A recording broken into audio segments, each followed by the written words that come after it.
Plutón, una revisión del infierno.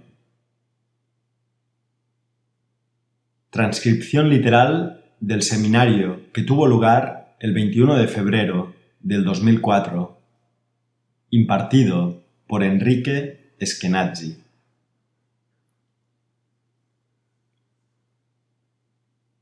En la tradición astrológica se interpreta a Plutón, el planeta, esto es, el dios, como muerte y renacimiento, con énfasis en el aspecto del renacimiento, regeneración.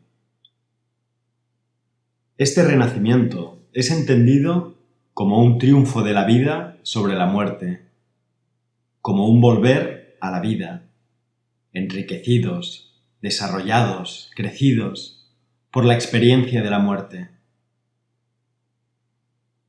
Vivimos en un tiempo obsesionado por la idea, formulada como un ideal, de avance, progreso, desarrollo, enriquecimiento, que tanto en la psicología como en las llamadas disciplinas esotéricas, por ejemplo la astrología, o espirituales, se manifiesta por programas y aspiraciones de crecimiento, integración, superación, rendimiento. Se trataría de crecer a partir de las dificultades, cuando no, de superarlas, a fin de hacer la propia vida más rica, más entera, más plena.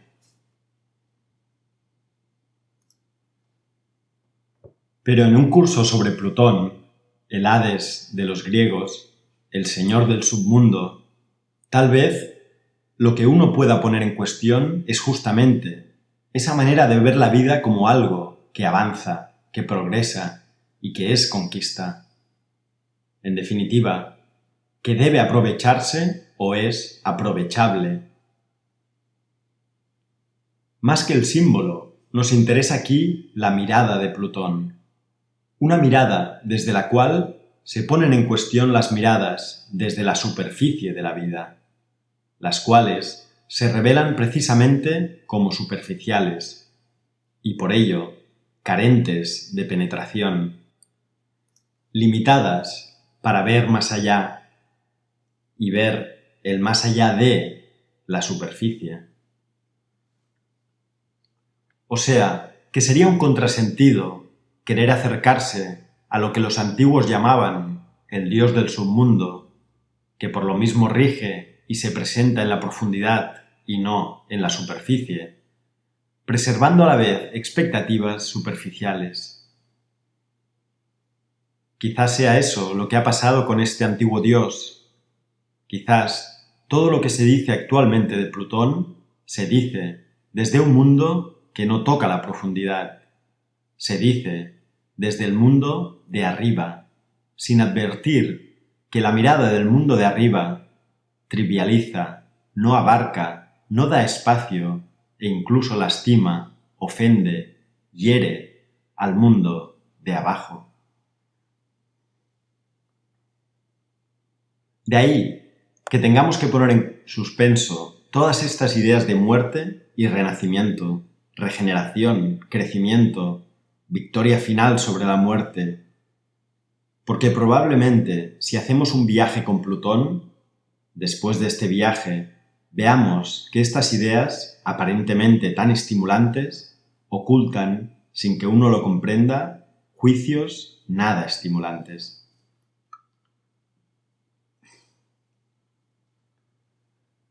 Este seminario solamente aportará destellos. El tema no se puede liquidar ni en un curso de un mes y, por lo tanto, no vamos a por un sistema de ideas. Pero bueno, con salir cuestionado e inquietado ya es más que suficiente. El material astrológico sobre Plutón es, desde nuestro punto de partida, absolutamente desechable, porque los astrólogos hacen astrología, pero no se cuestionan desde dónde hacen astrología. Y de esta manera, habría que comulgar con su visión del mundo para aceptar sus interpretaciones. pero como vamos a poner en cuestión esas visiones del mundo, dejamos la astrología fuera. En realidad, el ámbito donde habita Plutón es en el ámbito de los mitos o el ámbito de los dioses. Hay que ir a buscarlo directamente ahí. No a la teología, no a una religión articulada, no a una concepción para la que hay cosas tales como dioses, sino a la mitología, que es una narración imaginaria donde los dioses no son cosas, sino que son imágenes. Y en este sentido, pueden seguir teniendo vigencia todavía hoy desde lo imaginal o desde la imaginación.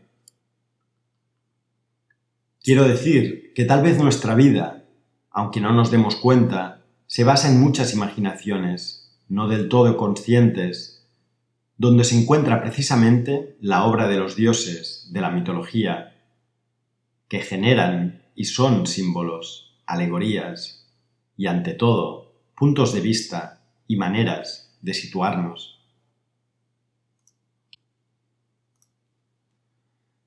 Para esto hay que remitirse a la mitología, pero aparte de remitirme a la mitología, me he remitido también a otras fuentes, sobre todo a la filosofía griega. Estamos hablando de Plutón, Hades, que es un dios griego.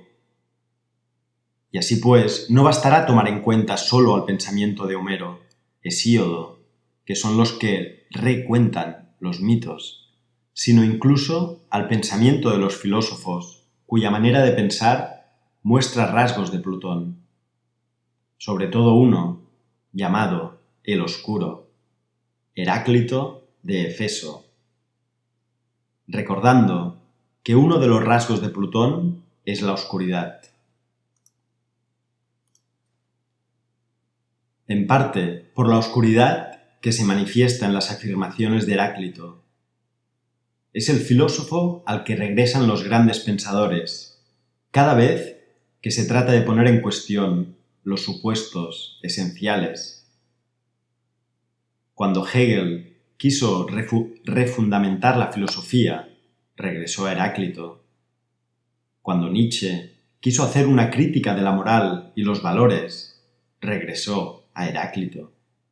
Cuando Marx quiso revisar el pensamiento filosófico en tanto que capaz de aprender y transformar la realidad, regresó a Heráclito.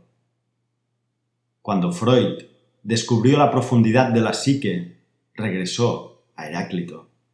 Cuando Jung habló del alma como un conjunto permanente de antítesis, regresó a Heráclito. Y nosotros vamos a tomar también en cuenta a Heráclito, porque su pensamiento nos puede poner en contacto con la oscuridad, que es el profundo reino de Plutón, Hades. Aparte de Heráclito, habrá algo de Platón, y el pensador que más fielmente preserva este discurso hoy en día es James Hillman, que en toda su obra habla de esto y que precisamente tiene un libro entero dedicado al submundo, llamado El sueño y el submundo. Gran parte de lo que digamos en este seminario está inspirado en esa obra. O sea, que fíjense cuán remota es la historia a la que nos remontamos y que, sin embargo, atraviesa Occidente hasta ahora.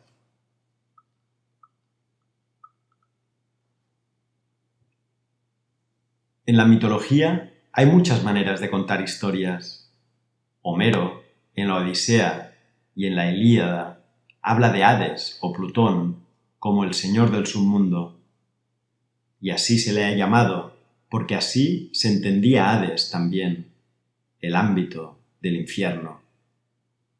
Pero hoy en día, cuando se oye la palabra infierno, es inevitable que se evoquen connotaciones teológicas de castigos eternos.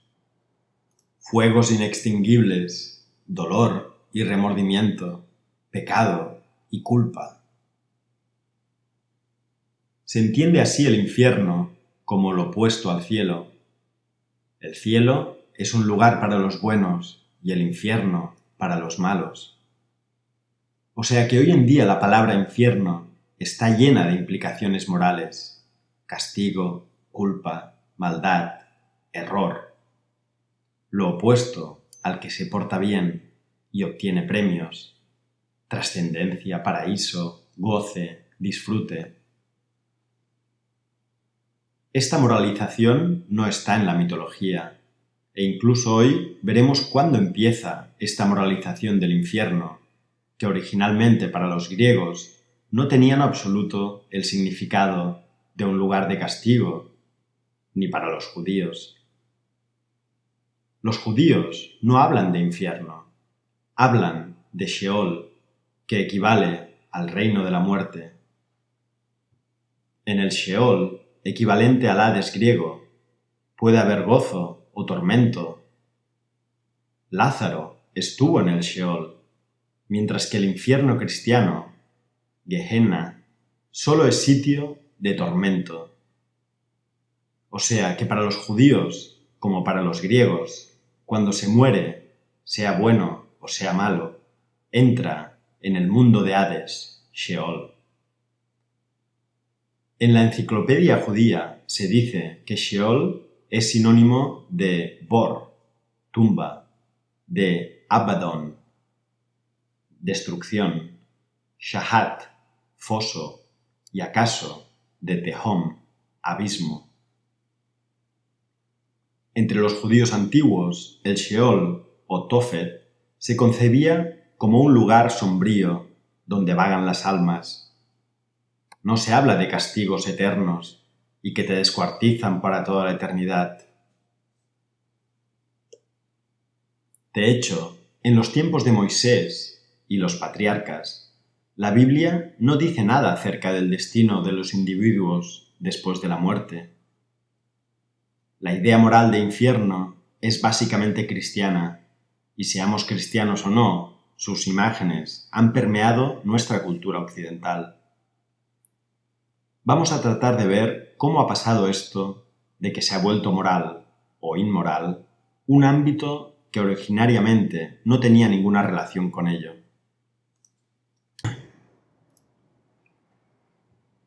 En principio, lo que se diga de Plutón y lo que se diga del mundo de la muerte y del submundo y del reino de las sombras no cuenta tanto acerca de Plutón, las sombras y de los muertos, ni del submundo, sino que muestra dónde están colocados los que hablan. Veremos que Plutón es el gran desconocido, es el ausente en nuestra cultura, ha sido el olvidado. Plutón ha sido negado hasta tal punto que equivale a esa negación de la muerte que forma parte presente de nuestra cultura. La muerte está negada hasta tal punto que solo se la entiende como un hecho físico, de physis, que significa naturaleza. Mirar la muerte como un acontecimiento físico, como fenómeno natural, es propio de un punto de vista que lo ve todo físico. Ve físico el amor, ve física la vida y entiende la muerte como acontecimiento físico. Este es un punto de vista que posiblemente no tenga en cuenta que la imagen de la muerte no alude a algo que venga después de la vida, sino que constituye la otra cara, siempre presente, de la vida. Por lo tanto, la muerte puede ser no algo que venga después, sino aquello que está continuamente presente, pero presente en lo invisible, no en lo visible.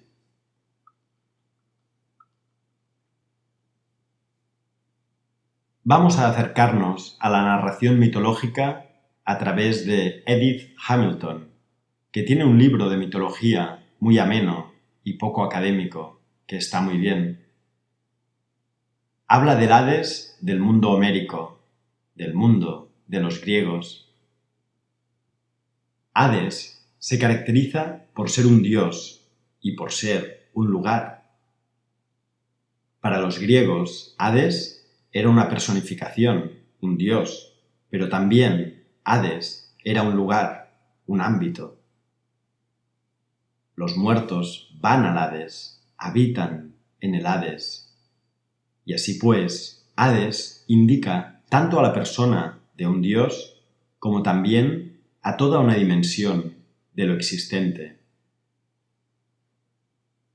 Apolo, por ejemplo, era Apolo, siempre una persona. Los muertos no van al Apolo, porque no hay un sitio llamado el Apolo, ni el Afrodita, ni el Zeus. Se puede hablar del Olimpo, en todo caso, pero el Olimpo no es el nombre de un dios, es el nombre de un sitio. El Hades es a la vez una personificación y un lugar, una ubicación en donde se está o a dónde se va.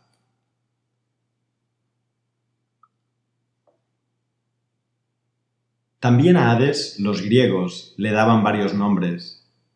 Los dioses griegos reciben muchos nombres, muchos epítetos, y entonces uno puede hablar de Hermes, que para los romanos era Mercurio, pero aclarando que hay varios Hermes. Está el Hermes pectónico, se refiere del inframundo. Ya veremos su relación con Ptoné y lo submundano.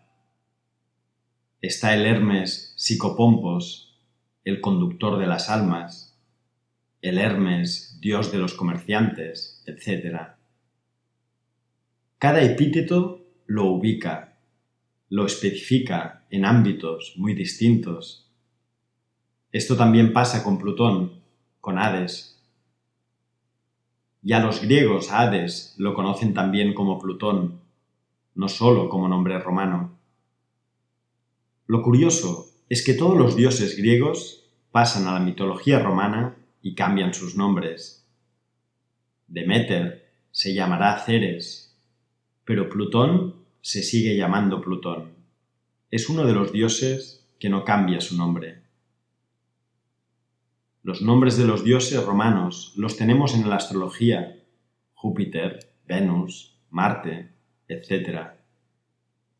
No son los nombres griegos, sino que son traducciones y renominaciones romanas. Pero Plutón no se somete a traducción, permanece constante, tanto en una como en otra mitología. La palabra Hades plantea problemas. ¿Qué quiere decir etimológicamente Hades? Etimología quiere decir ir al origen de la palabra. Cuando hacemos etimología, estamos en un mito, el mito, que dice que en el origen, que son las raíces, está lo esencial, que el origen no es casual, sino que revela una esencia y por eso queremos llegar a las raíces, lo radical.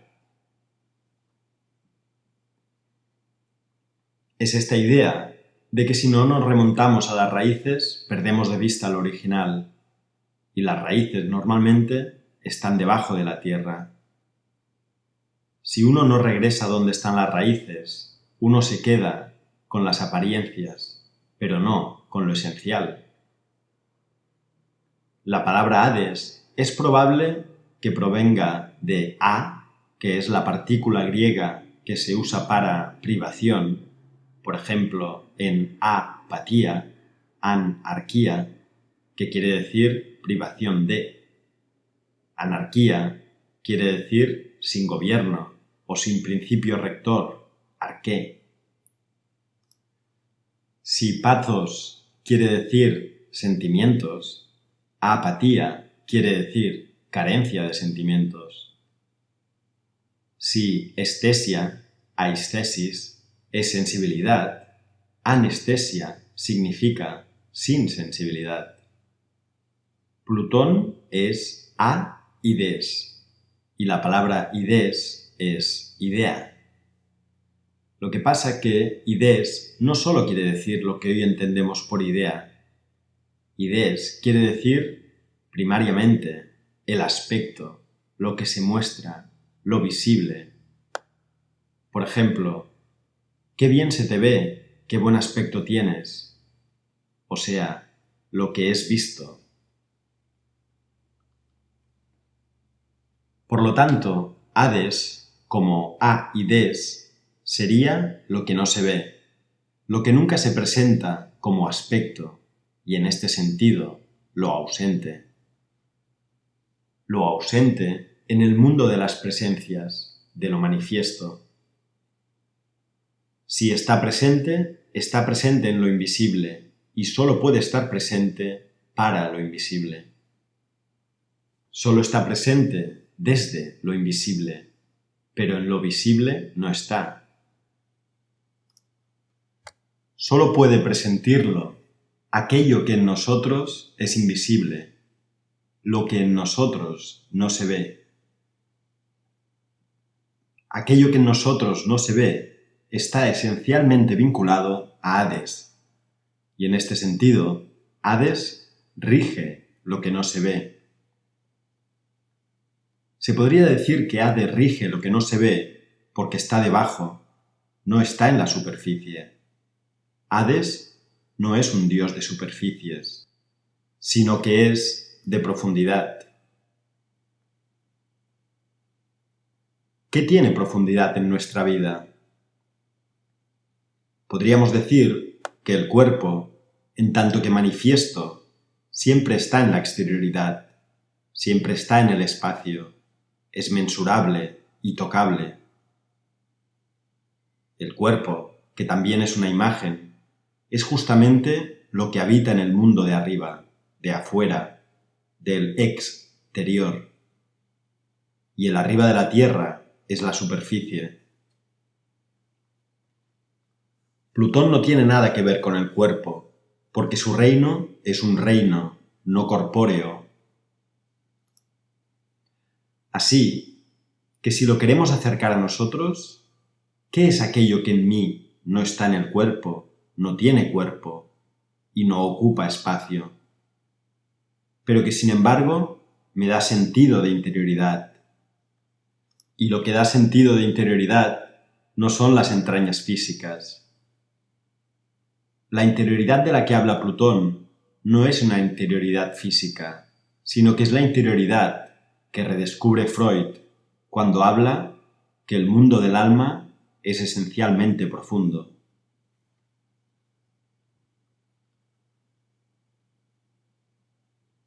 Voy a sugerir a propósito una conexión que va a ser la base de todo el seminario, entre Plutón y el alma, Plutón y lo anímico, Plutón y psique. Lo que los griegos llamaron psique, de donde viene psicología, una psicología que hoy en día traicionan los psicólogos, parece increíble, cuando practican una psicología que pretende una psique olvidada de Plutón. Una psique para que se produzca más, se sea más efectivo, se participe más en la sociedad, se esté más adaptado a la realidad, haya mayor rendimiento. Se pretende que una persona psicológicamente sana es una persona que está siempre en relación con otros, que participa en el mundo diurno de la efectividad, que funciona en términos de realidad entendida como exterioridad, que se integra en los quehaceres sociales y, sobre todo, que está en actividad. Una psicología así rechazará todo lo que desde ahí se ve como lo otro. ¿Y lo otro qué va a ser? Lo otro es el vacío de la vida, la improductividad, la resistencia a cambiar o a vivir en función de realidades exteriores, el deseo de morir, la imagen de la muerte, los pensamientos suicidas, lo que no une, sino que separa, lo que no se muestra, sino que se esconde. Y a todo esto lo va a llamar psicopatía. Es el patos, que no es solo padecimiento, sino que se interpreta como enfermedad. En una psicología de la superficie, a pesar de que toda psicología tiene su raíz en la intuición de la profundidad, y sin embargo, esta vocación de profundidad una y otra vez se traiciona. Freud devuelve la idea de profundidad a una psicología que la había perdido y en este sentido vuelve a vincular el ámbito de la psique con el ámbito de Plutón. Freud es el fundador del psicoanálisis o de la psicología profunda y el gran investigador del inconsciente, aquel que sostiene una y otra vez que los propósitos conscientes encubren motivaciones inconscientes. En este sentido, está diciendo, lo que se ve no solo muestra, sino que encubre aquello desde donde se origina. Y se origina desde donde no se ve. Viene de la profundidad y el psicoanálisis regresa a Plutón. Curiosamente, fue Freud, en su etapa ulterior, quien postula un principio de muerte, tánatos, en la psique, complementario y opuesto a un principio de vida, eros. Pero regresa Plutón con una actitud de extraer desde el ámbito de Plutón una mejor adaptación a la superficie, a la vida de todos los días, la vida cotidiana entendida como exterioridad. Es decir, para él es importante ir a lo oculto a fin de reparar lo que puede haber de patológico y lograr así una mayor adaptación en lo manifiesto a la realidad cotidiana. Es una aproximación a Plutón a fin de lograr un mejor ajuste y efectividad en el mundo de arriba y no en el mundo de abajo.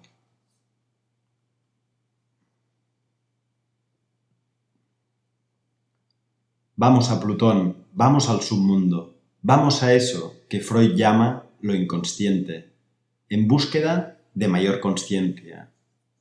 Y por conciencia se entiende lo que se ve, lo visible, la idea como aspecto.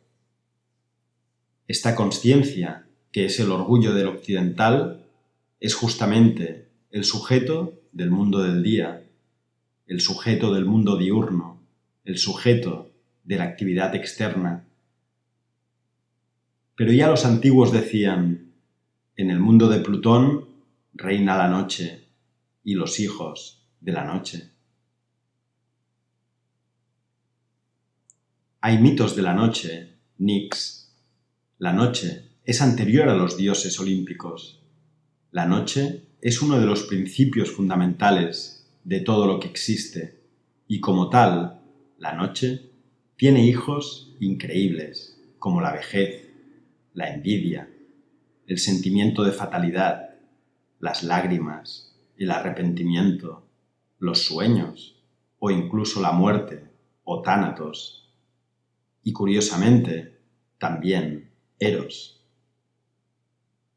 Si le hacemos caso a Cicerón, Eros era hermano de Hipnos, o sea, de los sueños, y de Tánatos, o sea, de la muerte.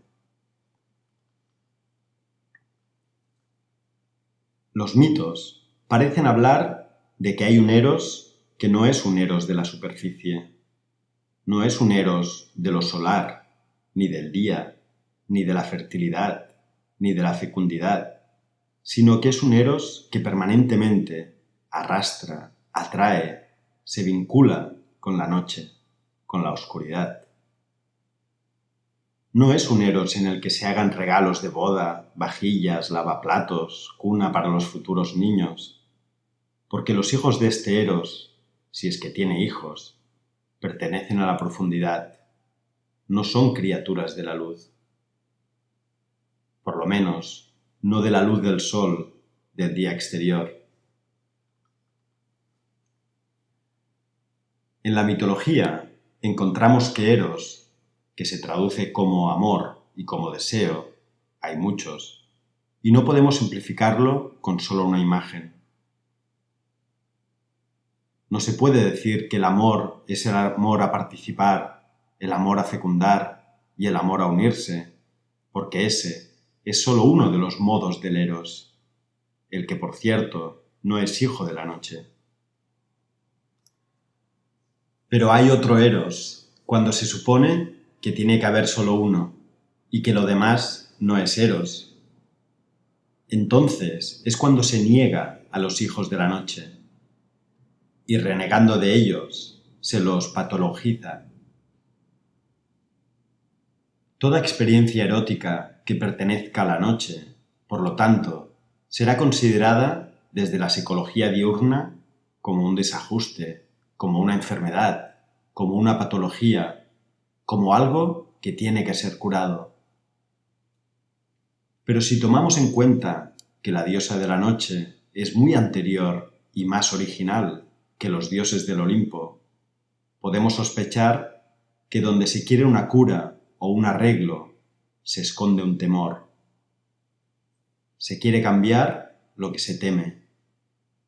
Lo invisible, sin embargo, también alienta en el impulso a reparar, curar, integrar, procesar, superar.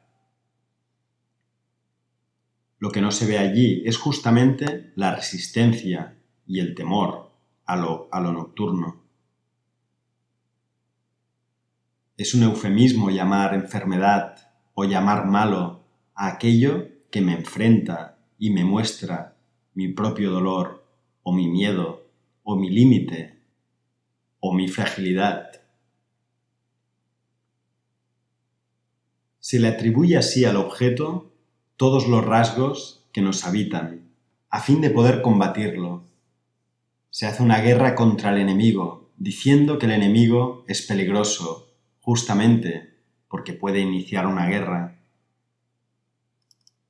Ponemos en el objeto los rasgos que nos habitan para justificar nuestra cruzada heroica contra aquello que tememos. Y esto es bastante contemporáneo. Está al día en la política contemporánea. Ataque preventivo a Irak. Pero no solo en la política contemporánea. Lo estamos viviendo en la cotidianidad de nuestra propia vida. Porque, ¿qué hacemos cuando nos secuestra una criatura de la noche? ¿Cómo vivimos eso? Pues la mayoría lo vivimos, si lo reconocemos, con el espanto de estar lejos de una integración, de estar lejos de ser un ser enteramente diurno, de estar habitados por fantasmas, por temores, por anhelos vagamente presentidos, por perversiones, por conductas anormales. La llamada conducta normal está ante todo a la luz del día, pero puede ser que lo que es anormal para el día deje de ser anormal si se le da su espacio en el ámbito imaginal, en el ámbito mitológico del reino de la noche, que es también parte de Hades o del mundo de Plutón. Fíjense que es difícil el entrar en el Hades, porque lo que solemos llevar ante Plutón es una máscara de defensas y prevenciones.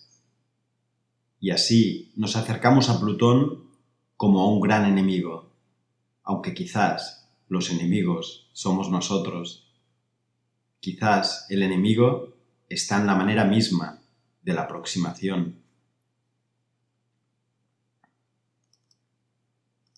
Si Hades es invisible, la palabra Plutón, Plutos, en griego, se relaciona con riqueza. Por ejemplo, la forma de gobierno donde dominan los ricos, la cual es una constante en la historia de la humanidad, se llama plutocracia. Así como el gobierno del pueblo, demos, democracia. El gobierno de los mejores, aristos, aristocracia. Y el gobierno de los ricos, plutocracia. Esto muestra que la palabra Plutos, que es Plutón en griego, alude a la riqueza.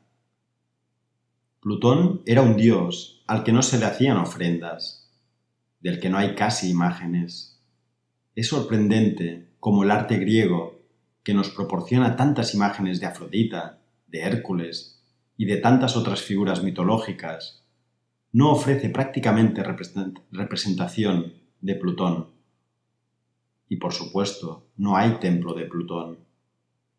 ¿Cómo se va a hacer ofrendas al que ya es rico? Plutón es muy rico, pero es rico en riquezas del submundo.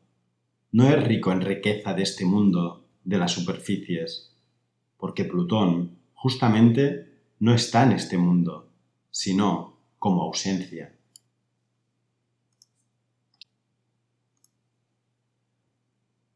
Es posible que a los habitantes del mundo normalizado, de las superficies, las riquezas de Plutón, no les parezca tales riquezas. Porque si riqueza es salud, longevidad, fecundidad, y que me den muchos hijos de la carne y prosperidad, todo esto son expectativas del mundo del día. Pero Plutón solo puede dar lo que pertenece al submundo.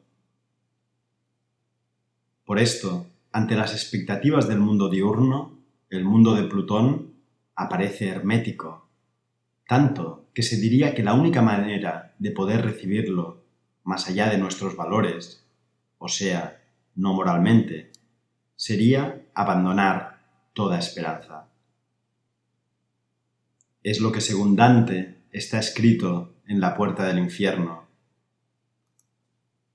Abandonad, los que entráis aquí, toda esperanza.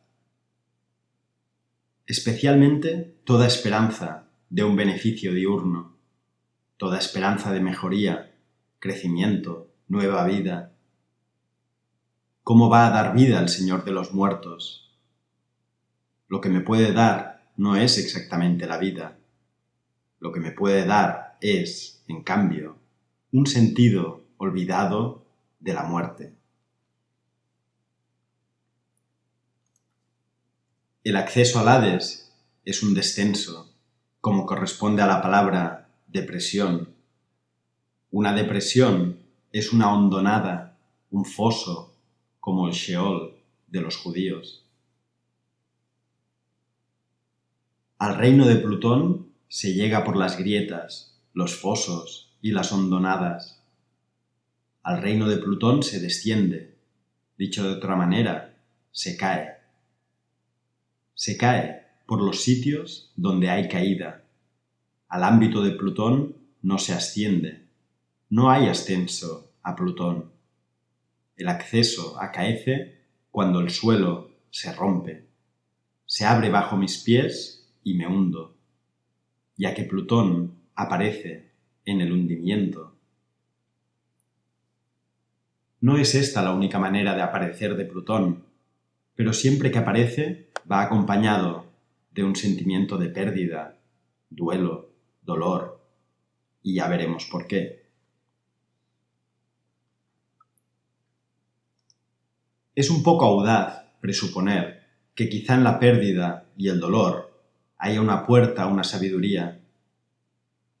Pero si hay en ello una puerta a una sabiduría, entonces no va a ser a una sabiduría de la vida, sino que va a ser a una sabiduría de la muerte. No literalicemos. Ya sé que todos pensamos en la muerte como en cuando se acabe la vida, como si fuera el prepararnos para un momento, que es el último momento natural, prepararnos para algo que vendrá. Pero yo no hablo de la muerte como un acontecimiento natural que ocurrirá algún día, sino de la muerte como una dimensión siempre presente. No como literalización de un hecho que ocurre en el tiempo, sino, y ante todo, como el posible acceso a un ámbito sin tiempo. Mal que nos pese, todos hemos sentido alguna vez la caricia o la llamada, si no de Plutón, sí de la noche, o del dolor, o de la muerte, o de la rabia. o del odio, porque vamos a hablar también del odio, que tiene su lugar en el Hades.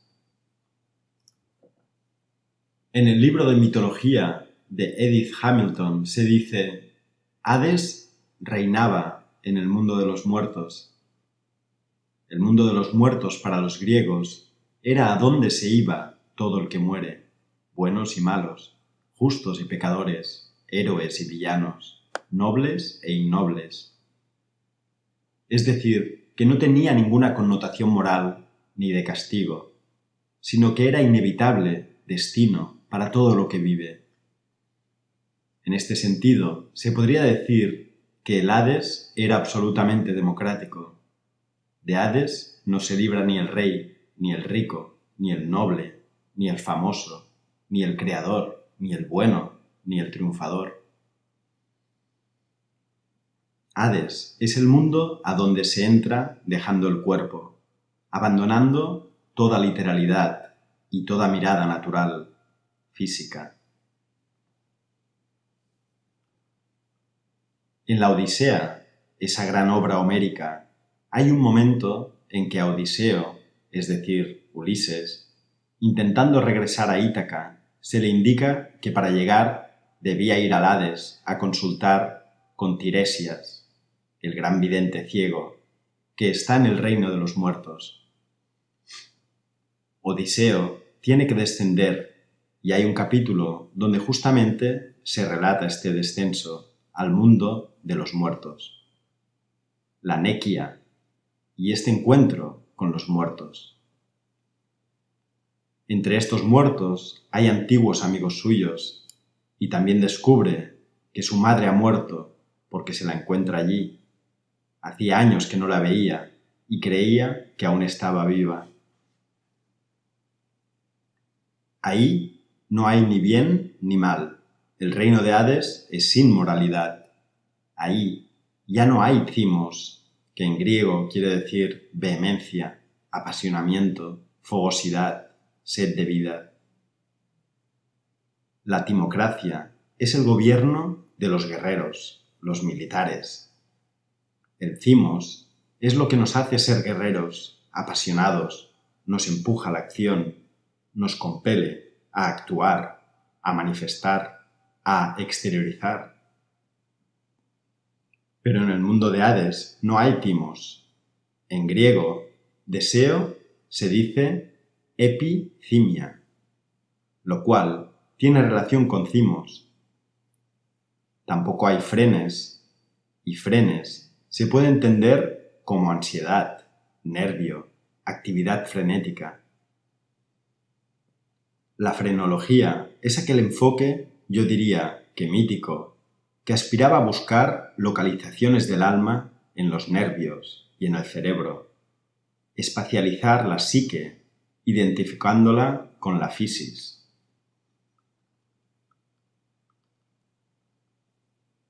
Homero nos cuenta que lo que habita el reino de Hades es psique, pero no thymos. El thymos no entra ahí.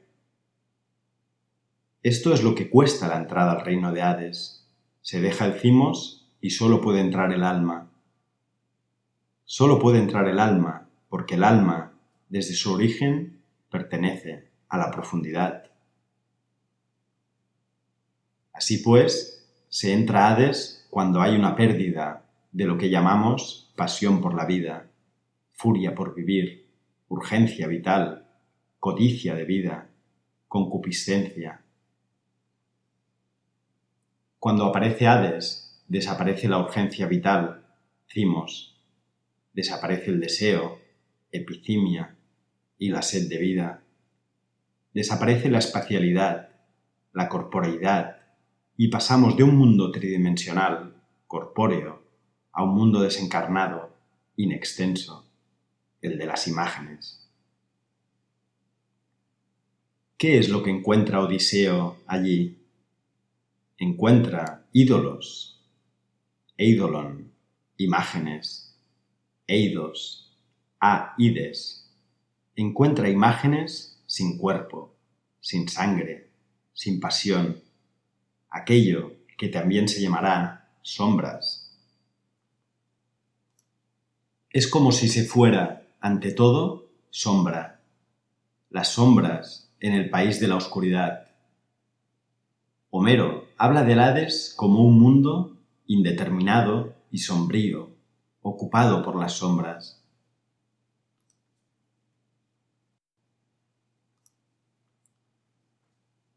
Por eso, en los epitafios, los griegos escribían: «Vosotros que vais al Hades, olvidaros de la dulce luz del sol».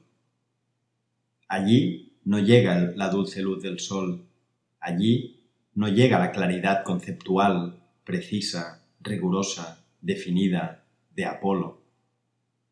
Allí está lo indefinido, lo que no tiene límites, y es ilimitadamente profundo, sin límite y sin fondo. No acaba la extensión, porque la extensión pertenece justamente a la superficie. Es como si en el reino del alma solo pueda haber más alma y aún más alma, lo que se podría llamar el imperio del alma, la cual hace de todo alma, toca el cuerpo y lo vuelve alma, imaginación. Toma los hechos y los transforma en experiencias imaginativas. Para el alma no hay hechos, para el alma hay experiencias imaginativamente vividas. Para el alma, el hecho no es más que la puesta afuera, exteriorización, actuación de una imagen, su encarnación tridimensional. Hacer alma sería justamente desprenderse del cuerpo, y esto nunca se hace voluntariamente, porque la voluntad, justamente, es una afirmación de frenes y decimos: quiero. Hicimos es justamente lo que no hay en el Hades. Por eso los muertos, según cuenta Homero, se acercan rápidamente cuando huelen la sangre. Odiseo hace sacrificios de animales en el reino de los muertos, y ante la sangre se acercan las sombras, porque las sombras no tienen sangre y no tienen vida. Como no tienen sangre, ni frenes, ni cuerpo, por ello mismo no hablan, no son manifiestas, ni siquiera en sonido, y para poder oírlas hay que dejarles que beban la sangre. Por eso Odiseo pone su espada por delante, para que ninguna alma beba la sangre, hasta que no venga en primer lugar Tiresias, que es de quien espera consejo y guía.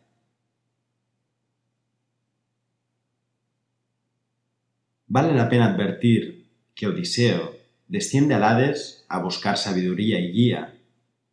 No desciende a ganar nada, ni a conquistar nada, ni a llevarse nada, ni a dominar nada, sino a buscar visión interior, lo que en inglés se dice insight.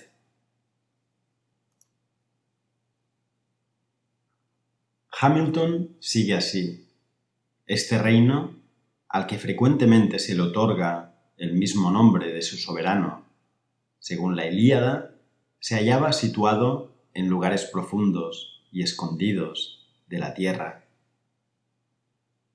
Según la Odisea, el camino que a él conduce pasa por debajo de los confines de la tierra y atraviesa el río Océano. Los poetas más recientes lo comunican con la tierra por numerosos accesos situados en cavernas, grietas y lagos profundos.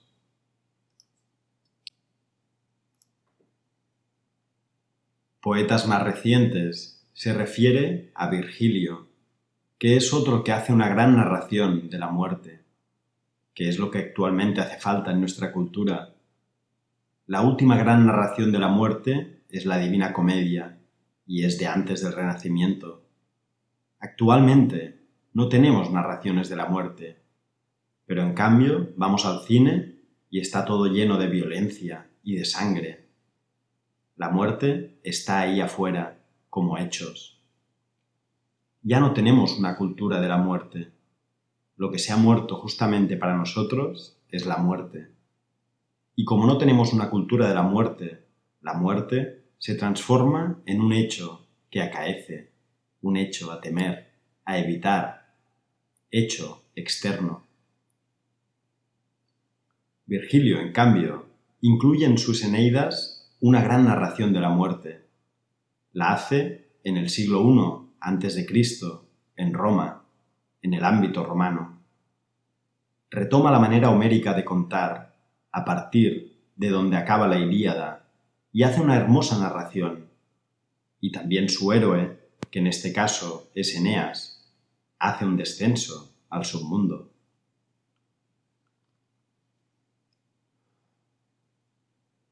En griego, el encuentro con los muertos tiene lugar en el reino de los muertos. Es el único lugar donde encontrarlos. No estamos hablando de nigromancia, que es una trivialización de la muerte para sacar provecho en la vida. Nigromancia es la invocación de muertos para extraerles secretos, poder. Pero esto no tiene nada que ver con hacer el descenso, que es a dónde se encuentran los muertos. En griego se llama la nequia. Nec es muerte, y de ahí viene la palabra necrosis. La nequia es el descenso al reino de los muertos. La escena de la Odisea de la nequia es impresionante, cuando Ulises desciende al reino de los muertos. La otra gran nequia está en la narración de Virgilio, cuando Eneas desciende al Hades en busca de la sabiduría de su padre muerto. Tanto Eneas como Odiseo bajan para saber más, no bajan para conquistar, redimir, luchar. Habrá un héroe en Grecia que bajará para vencer, que bajará con la literalidad, bajará a pelear y a conquistar, y ese es Hércules, el hombre más fuerte de la tierra, que poseía absoluta confianza en sí mismo, basada en su extraordinario vigor. En su 12º trabajo, Hércules sacó a Cerbero, el perro guardián del submundo, y lo llevó hasta Micenas. Posteriormente, Cristo aparecerá como un segundo Hércules, que vendrá a liquidar el Hades y la muerte definitivamente. Tarea muy superior aún a la del primer Hércules. Para Cristo, si estás con Él, no hay muerte ni submundo. Es o Cristo o Hades, pero no puede ser Cristo y Hades. Como Hércules, se trata de un triunfo sobre el Hades. Pero así y todo, Hércules no mata a Hades, no lo puede matar, ya que es inmortal.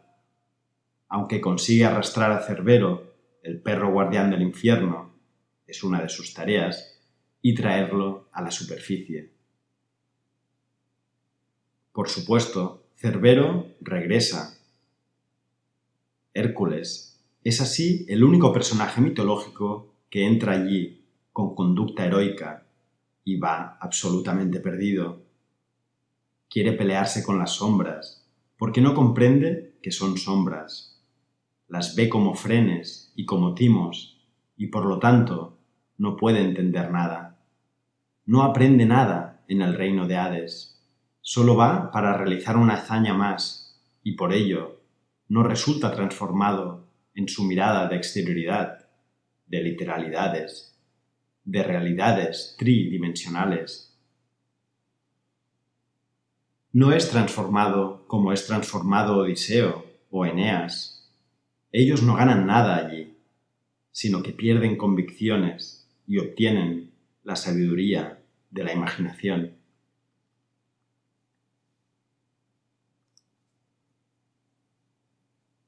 No es esta la idea de la psicoterapia moderna, por no decir de la astrología moderna, que dicen, con Plutón renacerás, vas a ser mejor que antes. Entonces uno se imagina, bueno, sufriré, pero luego saldré y ya no sufriré más. Saldré más invulnerable, saldré fuerte, crecido, robusto e impermeable al dolor. Me descuartizarán, pero luego me recompondrán como una cirugía estética. Saldré más guapo. Esta es la idea que habla de transformación como una defensa contra la profundidad.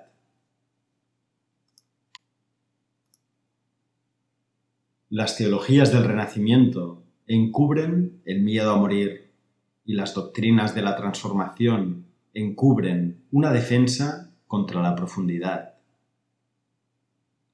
Las interpretaciones del lado oscuro en función del lado diurno encubren y son promovidas por una defensa. Estas defensas se sostienen bajo nombres como salud, terapia, curación, crecimiento, mejora. Y estas son justamente las esperanzas que hay que abandonar al entrar al Hades.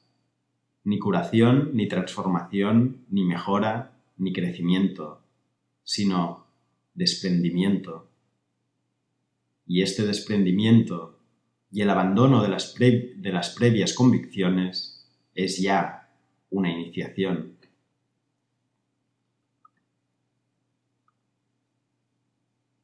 Los poetas más recientes, sobre todo Virgilio, comunican al Hades con la tierra por medio de numerosos accesos situados en cavernas, grietas o lagos profundos. Como ven, todos son rutas hacia abajo. Nunca son escaleras ni montañas que hay que ascender. Nunca es subir hacia el cielo. Nunca implican ascensos, nunca implica el esfuerzo y la lucha por llegar a unas metas, a una cumbre. Al contrario, es depresión.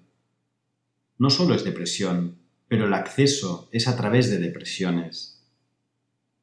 El Tártaro y el Erebo son dos ámbitos del submundo y dos ríos.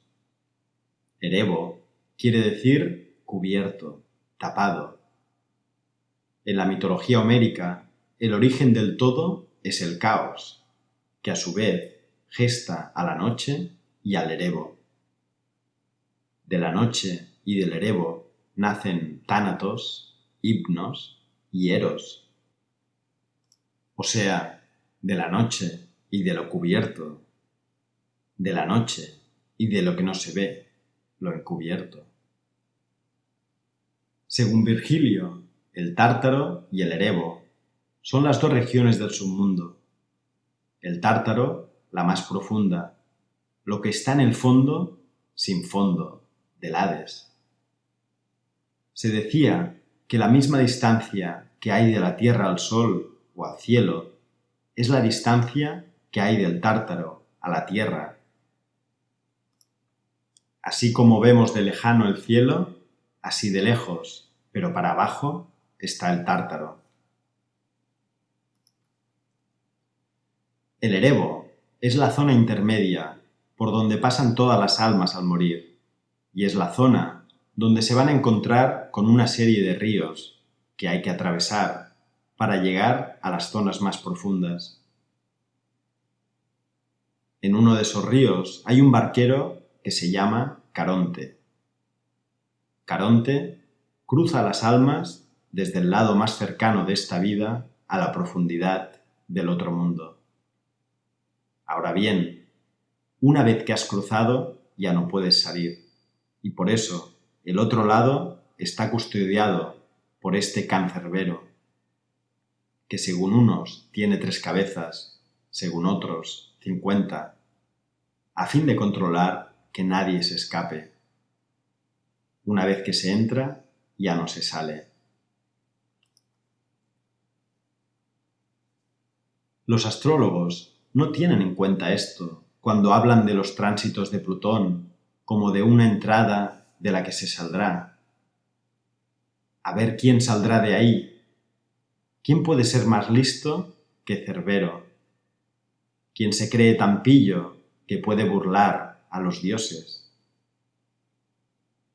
Dante, Dionisios, Eneas y Ulises salieron, pero porque contaron con el permiso y la ayuda de los dioses.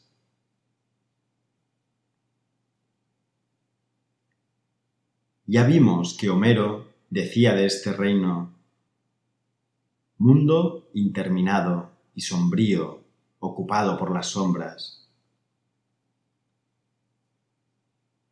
O sea, quien habita el Hades son sombras. Ya veremos lo que ha pasado también con la noción de sombra en la psicología. Ya veremos cómo la negación del Hades lleva a la convicción de que la sombra es algo que el yo arroja, que la sombra es un producto derivado del mundo diurno y que la sombra solo surge porque hay sol. Esto es lo que dice la psicología de la superficie. La sombra se explica por el sol y por la luz. Pero según lo que nos cuenta Homero, las sombras no tienen nada que ver con el sol. Son las formas de existencia del Hades, que está muy lejos del sol. La sombra es anterior a, más arcaica y por ello más original que la luz. Las sombras provienen de un reino donde no hay tiempo. La psicología más moderna habla de la sombra como algo que yo debo integrar porque es algo que yo arrojo. Esto lo pone en cuestión la mitología. La sombra va contigo, pero no viene de ti. La sombra es el continuo recordatorio de que, aunque estés aquí, perteneces también al reino de los muertos. Así que todas estas ideas positivas acerca de Plutón y de integrar la sombra pueden llegar a cambiarse. Quizás la sombra no está para que yo la integre, sino para desintegrarme a mí. ¿Qué pasaría si la sombra me desintegrara, ya que es la conexión con el submundo, donde toda ilusión de unidad y de entereza se ve sacudida por la experiencia de un desmembramiento? ¡Qué miedo! Sobre todo, qué miedo para aquel cuyo ideal es la entereza, la integración, el control, la conquista, el éxito y el progreso. Ese, sin duda, se deprimirá ante este desmembramiento.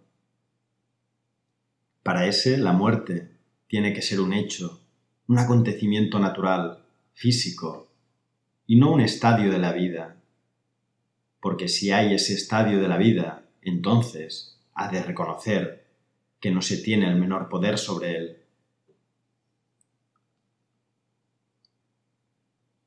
Ya los antiguos hablaban de dos psiques, de dos almas, el alma de la vida y el alma de la muerte.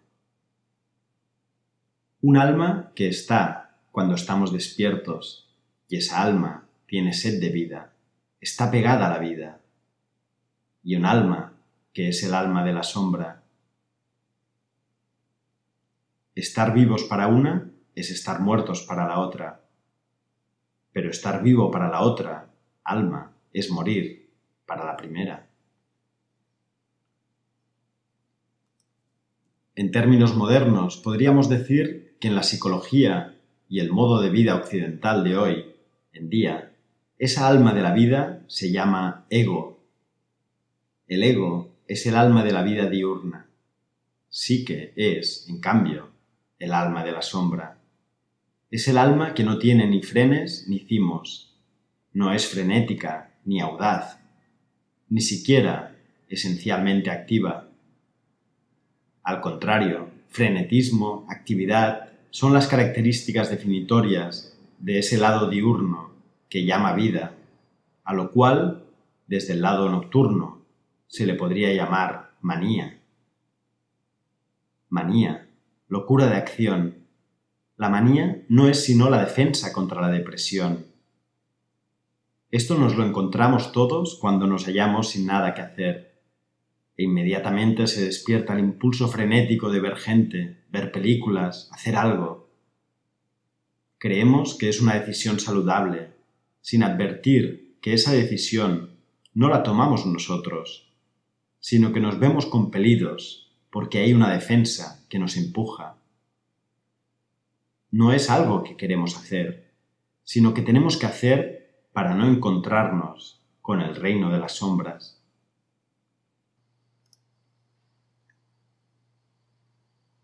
Quizá la depresión sea la respuesta a la manía. Quizá hay depresión porque hay manía. Quizá no existiría la depresión si no estuviéramos instalados en la manía. Desde Hades no podemos hablar de depresión. Solo podemos hablar de depresión cuando estamos en la superficie, ya que es esta la que desaparece, se hunde, se desvanece. Pero desde la hondura, el que desaparece de la superficie, en realidad vuelve, regresa, retorna. Epistrofé, que es conversión. Y recuerda. La memoria también es una figura del mundo de la noche. El sueño y la muerte y la memoria son hijos de la noche. ¿Y qué quiere decir esto? Pues que no están al servicio del día. De esta manera es banal, un artificio heroico, el pretender aprovechar la memoria, los sueños y las depresiones para buscar riquezas del día, porque es traicionar a su vocación nocturna, su carácter de iniciaciones rituales, de retornos y conversiones hacia la dimensión de Hades, el reino del alma.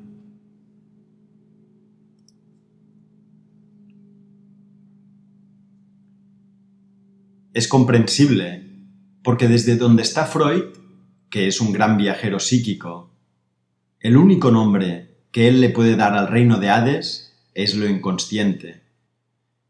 Y es un nombre que solo se puede dar si uno no está en el lado de la noche. Es llamarlo lo no consciente. Es como llamar a la noche no día. Es un término tan general que mete todo en el mismo saco, siempre tomando como referencia al día, a la conciencia. Es como si a África la llamáramos no Europa. Es como si en realidad dijéramos que solo existe Europa y no Europa, y en no Europa no podemos distinguir si se trata de África, Asia, América u Oceanía. Solo es no Europa, y allí va a parar todo.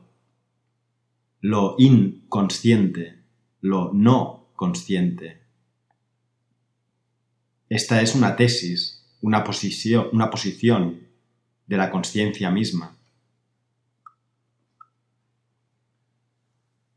Cuando Hades se transforma en un reino tan poco especificado, tan poco reconocido en su diversidad, olvidamos así que existe allí la multiplicidad. No es una sola cosa, como ahora llamamos inconsciente a todo eso, y ya no podemos distinguir una obsesión de una vocación. No podemos distinguir un movimiento de deseo de una imagen del alma, ya que a todo lo llamamos lo inconsciente. No podemos distinguir una ensoñación del estado de coma. Por lo inconsciente se entiende el coma, el sueño, la muerte, el impulso, etc. Como si fueran todos la misma cosa. Por eso es tan importante recuperar la variada geografía de Hades, para poder restituir riqueza a las experiencias del alma. No en una unidad borrosa de patología, sino en el ámbito preciso donde su expresión encuentra su sitio propio, su topos, localización. No tengo un topos para la angustia y por lo tanto la considero algo que no debe ser y la vivo como algo, un problema mío, mi angustia. No reconozco así en la angustia una diosa poderosa, con un llamado especial, con su propio topos y con su propio qué. Y así pues la vivo como un producto mío, es mío. Y esto es lo característico de Hércules, es lo propio del reino de la luz, en tanto que desconectado del reino de la sombra. Virgilio habla de que se desciende por un sendero que conduce hasta donde está el río Aqueronte o Aquerón, que se traduce como el río de los gemidos. La entrada al Hades está custodiada por un río de gemidos y está allí también el río Cócito, llamado el flujo interminable de los lamentos. Aflicción y lamentos constituyen la frontera del Hades. Caronte recibe en su barca a las almas de los muertos. Las transporta a la otra orilla, a donde se abre la puerta que conduce al Tártaro, o sea, la zona más profunda. El guardián de la puerta del infierno es Cerbero, el perro de 3 cabezas, que en la descripción de Hesíodo tiene 50, porque mira hacia todos los lados a la vez. Es un tipo de mirada de la que estamos olvidados en el reino diurno del sol. En el reino del sol, la mirada es unidireccional, requiere concentración en un punto, en tanto que los dioses del submundo miran en varias direcciones a la vez. No es la suya la mirada enfocada en un punto, sino la mirada desenfocada, porque gira hacia todos los lados a la vez. Y esto también tiene que ver con Plutón. Tiene que ver con una mirada que no trata de mirar la cosa, sino el entorno de la cosa, no la cosa misma. Es una mirada que se parece más a un olfateo, y es curioso que Heráclito diga: las almas olfatean al entrar al Hades. Como si perdieran la vista y el oído. No se mira, no se oye, tan solo hay olfateo. La apreciación es mucho menos intelectual que el mirar, el aspecto, la forma, el ides, y consiste en aprender el olor de las cosas. Ya veremos que cuando le damos espacio a Hades, éste nos hace desenfocar en lo que estamos enfocados, a fin de percibir no tanto lo que hay, sino la sombra de lo que hay. La sombra fugitiva de este pensamiento.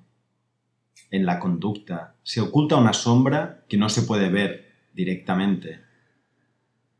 Lo escondido en lo manifiesto, y por lo tanto, no se agudiza la mirada hacia lo que hay, sino que se desenfoca para ver lo escondido en lo que hay. Plutón, en mí, oye lo que no se dice cuando se dice, lo no dicho en el decir, lo ausente en la presencia, así como con la presencia de lo ausente. La atención no es a lo que se dice, sino al contexto en el que se lo dice, al lugar, el topos. En este sentido, no se trata de una mirada apolínea, conceptual y definida, sino que aprende lo visible desde lo invisible, sin atender primariamente a lo visible. Mira el desde dónde y a través, más que el qué. Este será uno de los rasgos que astrológicamente se pueden atribuir luego al planeta Plutón también.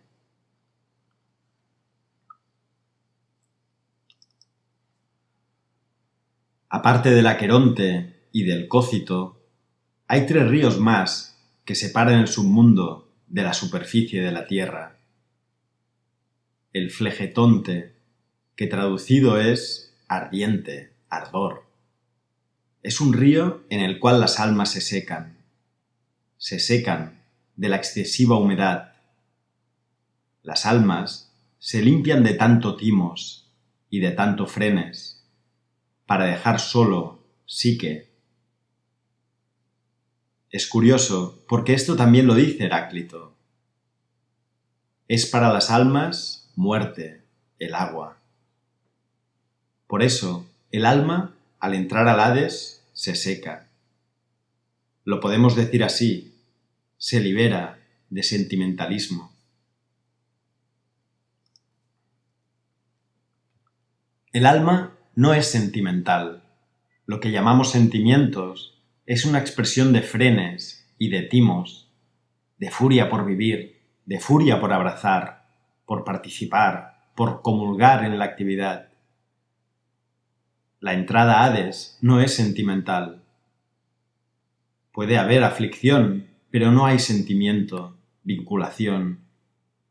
En cierto sentido, el mundo de la noche es temible para el mundo del día, porque es desvinculante. Cuidado, desvinculante tal y como entiende vincular el mundo del día. Los vínculos diurnos, exteriores, hacia afuera, se desvanecen. Pero esto no quiere decir que sea absolutamente desvinculante. Heráclito dice, la armonía oculta o las conexiones ocultas son superiores a las conexiones manifiestas. La pérdida de la conexión manifiesta hace patente la armonía oculta, y la armonía oculta es más profunda y más esencial que la armonía manifiesta. O sea, que tal vez detrás de toda esta vinculación del mundo diurno, nos juntamos, bebemos, charlamos, participamos, procreamos, nos asociamos, nos relacionamos, nos sentimos, producimos más y más y más. Hay un alejamiento de la oculta armonía. Cryptos, en griego, es oculto. Por eso Hades es la percepción de lo oculto. Habla con un lenguaje que para la luz del día resulta críptico. A Heráclito lo llamaban el oscuro, porque no se entendía, lo que decía era críptico. Él hablaba de la armonía oculta de las cosas y llegó a decir, a la naturaleza le gusta ocultarse. Muchos lo traducen como la naturaleza ama ocultarse. Esto querría decir que lo esencial pertenece a la profundidad. Lo esencial está escondido.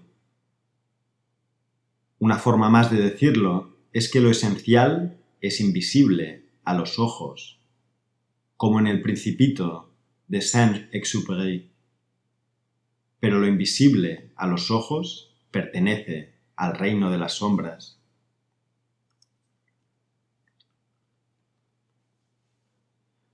Por eso Heráclito es oscuro, porque pertenece a otro reino, y por eso dice que cuando estamos despiertos, estamos muertos, y cuando dormimos, despertamos. Pero ¿a qué despertamos? No al mundo de actividad frenética. Cuando dormimos, despertamos al reino de la muerte. Dormir y morir. Hipnos y Tánatos, los 2 hermanos, hijos de la noche.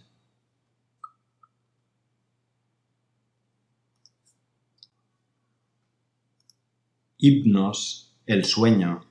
Tánatos, la muerte.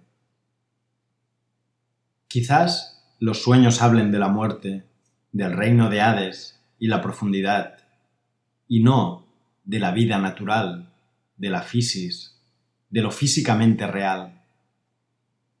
Quizás los sueños son ya el mundo de la muerte. Lo que pasa es que nos acercamos al mundo de los sueños con intereses del mundo de la vida. Freud decía que las figuras del sueño provienen de los objetos del día y ahí se manifiesta el miedo a Hades. Todo lo que aparece en mis sueños son transposiciones de circunstancias externas, de modo que finalmente Hades viene a ser un derivado de la superficie. James Hillman lo advierte cuando escribe: cuando Freud dice «donde estuvo el ello, lo inconsciente, deberá haber yo, consciencia», es también una afirmación extraordinariamente codiciosa. Quiere sacar hasta la última piedra de la cantera. Pero, ¿y qué hay de la cantera? Naturalmente, la cantera es Hades. Esto en Jung va a cambiar. Él dice: no, todas las personas que aparecen en mi sueño no son las personas del mundo diurno, sino que son personificaciones de quienes habitan en psique. Pero lamentablemente suele entenderse que quienes habitan en psique son formas del yo o expresiones del ego, lo que no coincide para nada con la apreciación de Jung.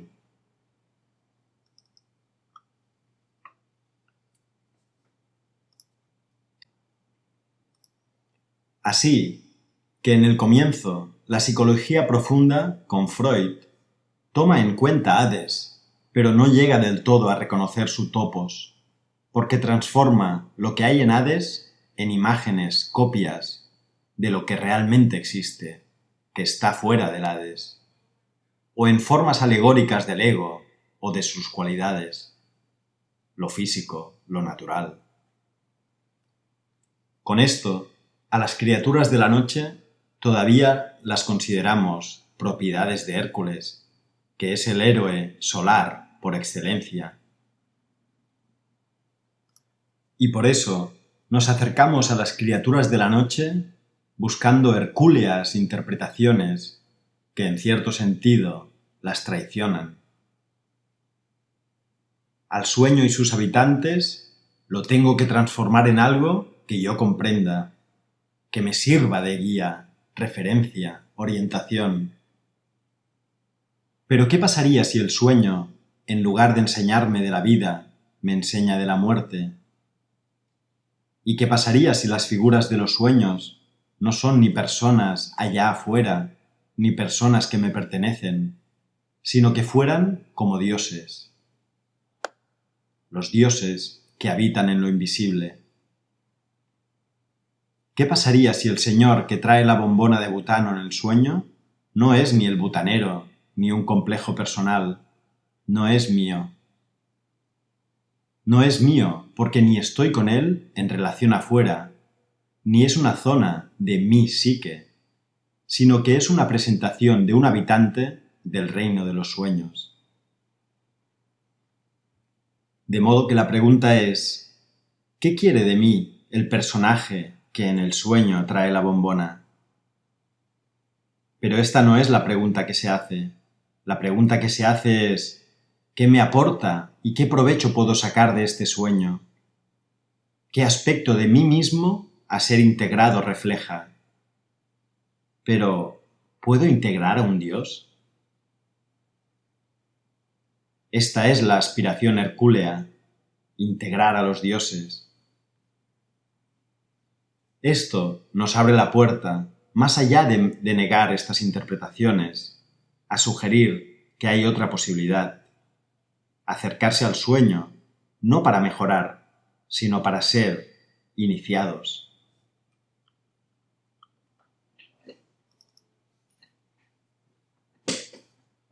En la misma época de Heráclito, más o menos, en la Grecia, en la que se respetaba a la mitología, formaba una religión, pero no una religión especialmente sentida, porque ya se había pasado esa época homérica con los olímpicos.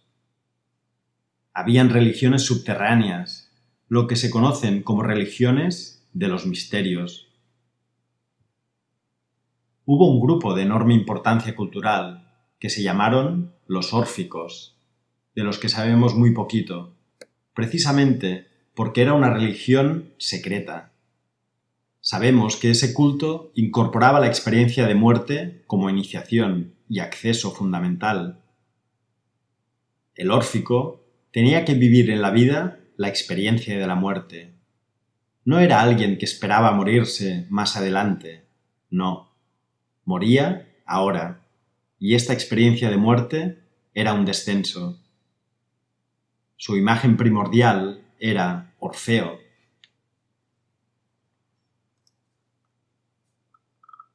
Orfeo fue uno de los pocos que entró y salió del Hades, y lo hizo movido por el amor. Entró a buscar a Eurídice, su amada muerta. Entró a buscar a su amor. De la misma manera, Dionisios va a entrar al Hades a buscar a su madre. Entran por amor. Orfeo, a punto de rescatar a Eurídice, la pierde. La pierde porque mira, se da vuelta y quiere verla, cuando la condición para recuperar a Eurídice era no darse la vuelta y mirarla. Pero el impulso de mirar, de usar la vista en el reino de la sombra, hace que Eurídice se desvanezca para siempre en el Hades. Dionisios consigue liberar a su madre y llevarla al Olimpo. Fíjense que hasta ahora hemos mencionado figuras míticas que han descendido al Hades, o por amor o por sabiduría, salvo Hércules, que desciende para realizar una hazaña heroica. Hércules es el personificador de la actitud contemporánea ante la psicología. Es afín a la New Age, y de esto está lleno la astrología, la psicología y el supermercado espiritual. Hércules es el que te dice: yo te ayudaré a crecer y salir cambiado de la depresión. Yo te daré ventajas a partir de tus sufrimientos. Yo te daré métodos para vencer el dolor. Te daré fórmulas por las que serás mejor. Hércules vive así en el mito del progreso, la mejora, la solución. Si me acerco al submundo es para progresar, para crecer, y me acerco heroicamente. Vamos a pelear el dolor, vamos a pelear la enfermedad. Si hay esto, hay que ponerse en guerra, y habrá éxito o fracaso. Y de hecho, las dos cosas a la vez. Porque cuando se vive para un éxito, se está amenazado permanentemente, ya mismo, por el fracaso. El lado invisible del éxito que le acompaña es el fracaso. Los que piensan en éxito ya están poseídos por la imagen del fracaso. Es más, su avanzada hacia el éxito es su huida, su defensa maníaca contra el temido, y por ello, ya anímicamente presente, fracaso.